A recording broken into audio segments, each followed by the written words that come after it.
देखिए बाबू, हम लोग पिछले क्लास में कहाँ तक पढ़ लिए हैं? वर्ण आपका समाप्त हो गया। और जब वर्ण आपका समाप्त हो गया तो आज से हम लोग पढ़ने वाले हैं क्या बाबू? शब्द। शब्द का क्लास आज से शुरू हो रहा है। बहुत इंपॉर्टेंट वीडियो होगा और आप सभी सही से वीडियो को देखें। कोई प्रॉब्लम, कोई परेशानी हो तो जो कांटेक्ट नंबर जो दिया गया है या जो पोस्टर मतलब जो थंबनेल पे जो हमारा भाई बनाया है ना, उसको जो स्क्रीन पर जो नंबर दिया गया है उस नंबर पर भी कॉल कर सकते हैं, है ना। इसमें बोला गया है कि शब्द का बुआ ये वीडियो है, पर ये यदि दिक्कत परेशानी हो कहीं पर भी तो आप पूछेंगे। सबसे पहले एक स्क्रीनशॉट ले लीजिए या इसे कॉपी में फिर करके लिख लीजिएगा। देखिए, हम लोग वर्ण का क्लास फ्लैशलाइट ऑन कर देना। हम लोग वर्ण का जो क्लास है ये पूरी तरह से कंप्लीट कर लिए हैं। इसमें अब हम लोगों को जरा सा भी दिक्कत नहीं है, पूरे अच्छे तरीके से कंप्लीट कर लिए हैं। वर्ण हम लोग सबसे पहले देखिए, आपको भाषा पढ़ाए, हिंदी क्या है पढ़ाए, व्याकरण पढ़ा दिए, वर्ण खत्म हो गया। धीरे धीरे आपको सभी टॉपिक चलते रहेंगे। आप केवल सही से जुड़े रहें और वीडियो को केवल अच्छे तरीके से देखते रहें। शब्द का क्लास है आज से बाबू। बोलता है शब्द। वर्ण तो हमने पढ़ लिए। अगर कोई व्यक्ति बिना वर्ण पढ़े शब्द पढ़ता है तो उसको समझ में नहीं आएगा, ठीक है। बिना वर्ण पढ़े अगर शब्द पढ़ेगा तो समझ में नहीं आएगा। यानी कि शब्द पढ़ने के लिए आपको वर्ण का जानकारी होना जरूरी है। वर्ण क्या है? तो क से ज्ञ तक और अ से अ तक जितना भी है वो सभी के सभी क्या है? वर्ण है। अब वर्ण जब आपस में मिलेगा तो किसका निर्माण होगा? शब्द का। जैसे कोई लड़का जब अकेले है ना, तो अकेले हुआ, लेकिन टोला पे एक घर है आपका तो एक घर हो गया तो केवल घर मन बोले कि हाँ वहां पे घर है। जब आप दो गो हो जाते हैं, तीन गो, चार गो, या घर ही में अगर तीन चार गो आदमी होते तो परिवार घोषित कर दिया गया। और परिवार अगर हो गया तब जब ज्यादा जनसंख्या बढ़ते जाएगा तो फिर वो टोला हो जाएंगे। फिर टोला से कुछ ही बनेगा, गांव बनेगा। गांव से क्या बनेगा? पंचायत बनेंगे। पंचायत से क्या बनेंगे? जिला बनेगा। उसी तरह से वर्ण सबसे पहले पढ़े, वर्ण के बाद क्या पढ़ेंगे हम लोग? शब्द जानेंगे। और जब शब्द कंप्लीट हो जाएगा तब फिर हम लोग क्या पढ़ेंगे? वाक्य के बारे में। क्लियर? आइए, बोला गया है बाबू कि शब्द किसे कहते हैं? तो दो या दो से अधिक, कोई जरूरी नहीं है। शब्द का निर्माण तो कम से कम दो गो मिलेगा तब होगा। जैसे एलसीएम है ना, एलसीएम, तो एलसीएम में खाली तीन रहेगा तो एलसीएम लगेगा? नहीं लगेगा। एलसीएम लगाने के लिए कम से कम कितना चाहिए? 2 अंक। और कम से कम एलसीएम कैसे लगेगा? 2 से। तो उसी तरह से 2 या 2 से अधिक, या तो 2 गो हो या 2 से ज्यादा हो, कोई दिक्कत नहीं है। तो 2 या 2 से अधिक वर्णों के मिलने से, वर्ण तो मिल गया, वर्णों के मिलने से जो सार्थक अर्थ निकलता हो तो उसे शब्द कहते हैं। सार्थक माने, तो सार्थक कहने का मतलब होता है सही सही उसका अर्थ निकलना चाहिए, सही सही अर्थ। जब दो गो मिलेगा, जब दो गो मिला और मिलना के बाद में, अब बताओ, 2 गो लड़का है आए अस्कते की मिल, तो मिल सब मिलर होगा, दोस्ती यार मिले, कोई भी हाथ मिलाते हैं तो एगो हाथ ऐसे पकड़ा मिला रहा है तो एगो हाथ ऐसे करके मिले तो मिलर हो गया, हाथ तो दोनों है। उसी तरह से तो 2 या 2 से अधिक शब्द, कम से कम 2 गो बाबू। जैसे मैंने कि का तो एगो होगा, एक अक्षर। आई लव, तो के गो हो गया, दूगो। तो दूगो मिला, कम से कम के गो, दूगो। दूगो मिलेगा तबे जाके शब्द का निर्माण होगा। लेकिन हम लिख देते हैं हलचल। एकरा में के गो अक्षर है, तो 4 अक्षर है। तो वही बोलता है, यहां पे बोला राम, बोला फिर कोची, फिर बोल दिया कोची, अजगर, अजगर, कटहल। तो बताइए इसमें कितने अक्षर है, 2 से अधिक है ना, कम से कम 2। नल, ना अला नल, ज अजोर ल, तो कुछ हो गया जल। यानी कि कम से कम 2 अक्षर। तो 2 या 2 से अधिक वर्णों के मिलने से जो सार्थक अर्थ निकलता हो तो उसे क्या कहते हैं, शब्द कहते हैं। जैसे यहां पे देखिए आप, अब बताइएगा बाबू, हम लिखे कटम, तो यहू तो एकरा में 3 गो अक्षर के मिलन हुआ, लेकिन कोई अगर अर्थ निकलता है कटम। आज तक कोई ऐसे शब्द सुने हैं कि कटम, हतपना, हतपना। अब बताओ ना, इस सुन के याद लग रहा है कि पहली बार जिंदगी में नामे सुन है, लेकिन सुनो नमक। तो एक में 3 अक्षर है, लेकिन कोई अगर कुछ निकल रहा है, अर्थ निकल रहा है। लेकिन एक में 4 अक्षर है, लेकिन अर्थ नहीं निकल रहा है। क्या इस शब्द बोलेंगे? नहीं। ऐसे कुछ होता है कि 2 या 2 वर्ण के मिलने से शब्द कहेंगे? नहीं। 2 या 2 वर्णों के मिलने से जो उसका सार्थक अर्थ निकलता है, सही से उसका अर्थ निकलना चाहिए। जैसे जैसे घट,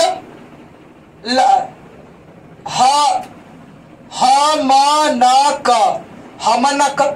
आज तक ऐसे कोई शब्द सुने हमनक, लेकिन वही बोल दिया अजगर, परवल, परवल।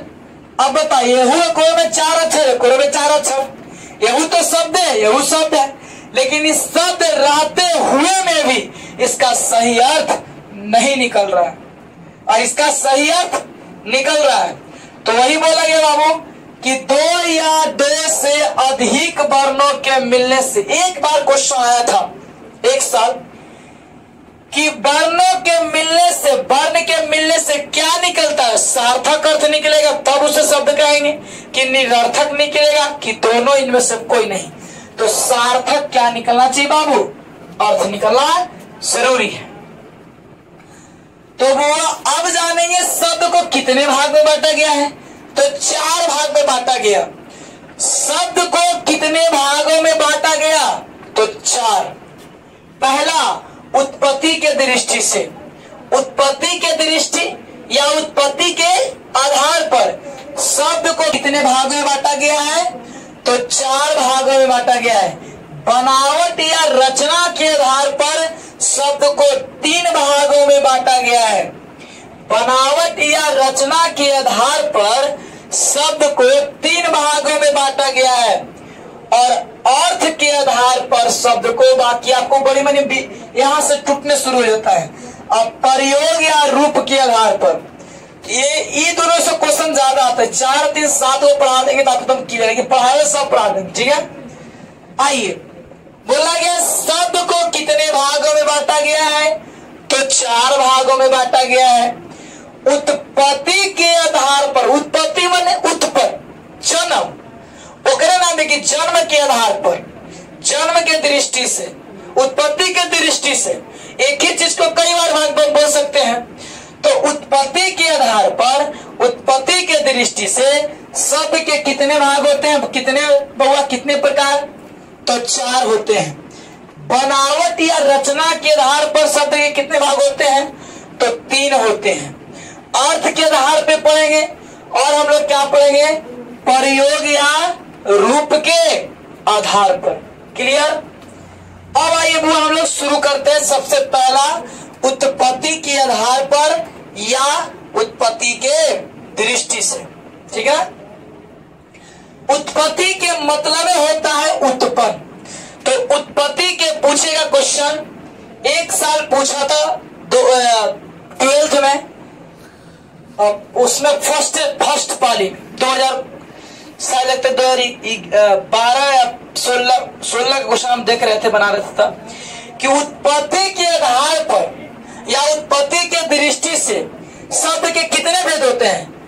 तो 2, 4, 5, 9 ऐसे करके था। तो कितने बाबू? तो 4। पहला तत्सम, दूसरा तद्भव, तीसरा देशज, चौथा विदेशज। अब आप ठेठ अंदाज में समझते हैं। मान लिया जाए बउआ कि शब्द के शादी हुआ, ठीक है, शब्द के सब शादी हुआ तो कैलेंडर तो छपवे न करेगा, बाल बच्चा होगा। शब्द के शादी हुआ तो शब्द के गो बाल बच्चा? तो 4 गो। शब्द के बाल बच्चा? 4 गो। उत्पत्ति के आधार पे, बनावट या रचना के आधार पे, अर्थ के आधार पर, प्रयोग या रूप के आधार पे 4 हो गया। अब सुनिए, अब यहां से बोलता है कि उत्पत्ति के आधार पर यानी कि 4 बेटा, तो सबसे बड़का कौन है? उत्पत्ति। अच्छा, किसी किसी को ऐसा मन में लग रहा होगा कि सबसे पहले उत्पत्ति काहे पढ़ा है, प्रयोग नहीं का है। तो देखिए, जो ज्यादा फेमस रहता है, जो ज्यादा फेमस रहता है उसी को परीक्षा में ज्यादा पूछता है और उसी को इंसान सबसे पहले भी पढ़ता है। जो सबसे बड़ा रहता है उसको ज्यादा इंसान महत्व देता है। तो सबसे बड़े इसमें यह है उत्पत्ति के आधार पे, तो इसको रखे पहला नंबर पे। और एकर के गो बाल बच्चा? तो 4 गो। तत्सम, तद्भव, देशज, विदेशज। शब्द के 4 बेटा और शब्द के पहले का जो उत्पत्ति है, अब एकर 4 बेटा। अब सुनो, तो उत्पत्ति के आधार पर शब्द के 4 प्रकार: तत्सम, तद्भव, देशज, विदेशज। अब हम लोग जानेंगे बाबू तत्सम। उबियाना नहीं है, उब गया सो डूब गया, उबियाइए नहीं। आराम से आप सही से per day part by part आप सही से खाली क्लास करते जाइए। बोला गया तत्सम, है ना? तो संस्कृत के मूल शब्दों को हिंदी में तत्सम कहते हैं। संस्कृत के जितना शब्द है ना, ओकरा हिंदी में जब प्रयोग कर दीजिएगा, जैसे बालक, तो ये जो बालक है तो ये संस्कृत में है, लेकिन अगर हिंदी में प्रयोग करेंगे ना तो ये कुछ हो जाएगा, तत्सम हो जाएगा। कुछ हो जाएगा तत्सम। श्वेत, तो श्वेत माने सफेद होता है ना? लज्जा, लज्जा माने लाज होता है। मस्तक माने माथा होता है। तो इस सब को चीज में संस्कृत वर्ड है।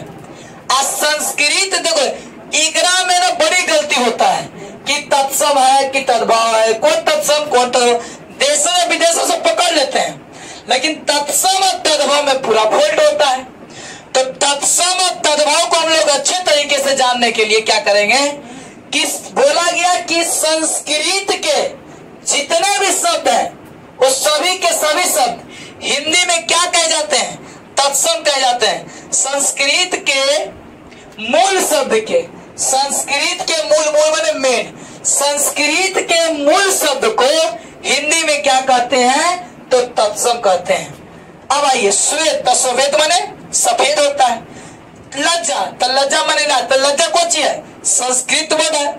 मस्तक नहीं बोलते हैं मस्तक, तो मस्तक माने क्या होता है? माथा। विवाह, तो विवाह जो लिखते हैं ना, शादी के कार्ड पर देखे होंगे, ये विवाह होता है। ब्याह लिखल होता है हिंदी में, है ना? ये सुना ना कि पंडित जी बताई ना, एकरा में विवाह नहीं बोला, वो ब्याह बोला है। तो वही बात है, विवाह जो आप कार्ड पर देखते हैं वो संस्कृत वर्ड है, ठीक है? परीक्षा, तो परीक्षा ऐसे लिखा रहता है, ना कि परीक्षा ऐसे लिखा रहता है। तो परीक्षा जो है ये कैसा वर्ड है? तो संस्कृत वर्ड है। शुभ काम में सबसे ज्यादा किस शब्द का प्रयोग किया जाता है? संस्कृत वर्ड का। आइए, अस्थि, अस्थि माने हड्डी होता है, तो अस्थि हमारा कैसा वर्ड है? संस्कृत वर्ड है। तो इस सब को क्या बोला गया? और लिखवाएंगे और बोर्ड पर लिख देंगे, ठीक ना? तो एक बार आइए रिकॉल कर लेते हैं। शब्द 2 या 2 से अधिक वर्णों के मिलने से जो सार्थक अर्थ निकलता हो उसे क्या कहते हैं? शब्द कहते हैं। अब कटत तो कोई शब्द है नहीं, लेकिन उसका सही जब अर्थ निकल रहा है तो क्या हो जाएगा? शब्द हो जाएगा। शब्द को कितने भागों में बांटा जाएगा? वो 4 भागों में। उत्पत्ति के दृष्टि से, बनावट या रचना के दृष्टि से, अर्थ के दृष्टि से, प्रयोग या रूप के आधार पर। क्लियर है ना बाबू? आइए, उत्पत्ति के दृष्टि से कितने हैं? तो 4। तत्सम, तद्भव, देशज, विदेशज। तत्सम, तद्भव, देशज, विदेशज। तत्सम किसे कहते हैं? तो संस्कृत के मूल शब्दों को हिंदी में क्या कहते हैं? तत्सम कहते हैं। अब आप बढ़ा लेंगे, फिर मिलेंगे हम लोग नेक्स्ट क्लास, नेक्स्ट वीडियो में। आज के लिए इतना ही।